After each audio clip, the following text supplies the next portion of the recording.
coming not only to the end of the year, but to the end of the reading of the Sefer Torah, when Parshot Nitzavim Vayelech, this Shabbat, this week.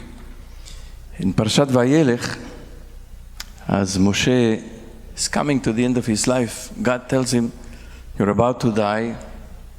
Yeshua will take your place in leadership and will lead the people across the river to the other side into the land of Israel.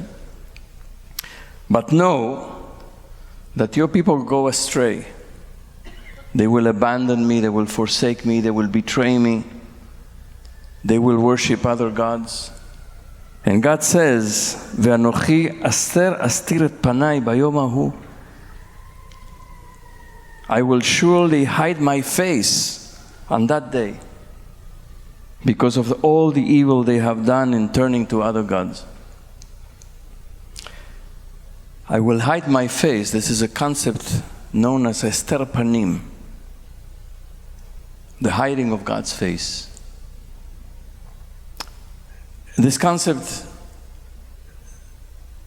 says that God is always present, watching over us, watching over the world, guiding us, leading us, loving us, promoting justice. But there are some moments in history when God turns aside and hides God's countenance. And when that happens, it's terrifying. The people, humanity feels a sense of abandonment, of being unprotected, unloved, unguided. It's really terrifying. There's a teaching by Rabbi Yitzchak Meir of Rothenburg of Alter of Ger, who was the grandfather of the Sfat Emet, whom we know. We've studied him more often. So this Hasidic Rebbe says, if one knows and feels that God is hiding God's face, it's not a full hiding. If we know that God is hiding God's face, it's not a full hiding. It's not so terrible.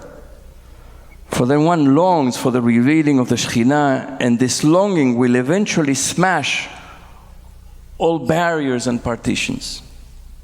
There is no greater tshuva than that. The problem is where God's hiding is concealed, and people don't even realize it.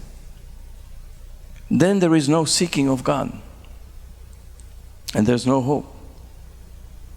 That is the meaning, he says, of the verse, Haster astir et panai.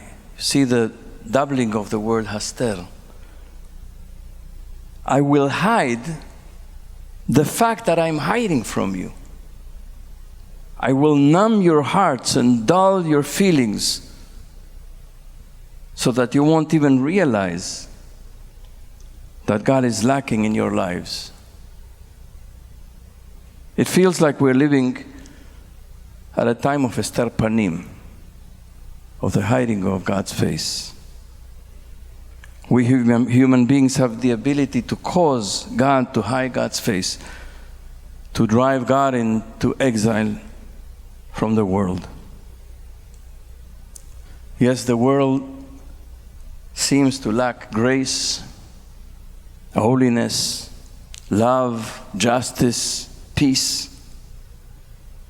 We feel we are drifting, unprotected, in the dark.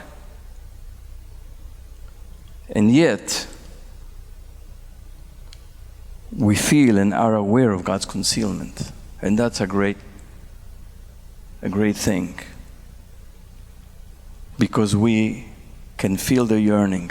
We know what we're missing. We know we need to search. We know we need to seek. We know we need to pull God back into the world. We know this. It's not a complete concealment because we are aware. As we end this cruel year, at this time of Teshuvah.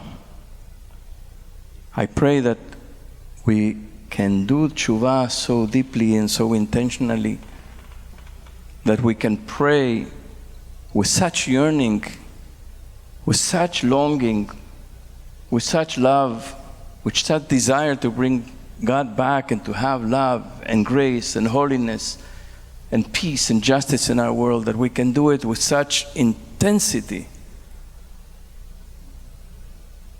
These Yamim Noraim, that we can commit as we finish Yom Kippur to do our part, but to do it with courage and to do it with strength and to do it with intention and with determination,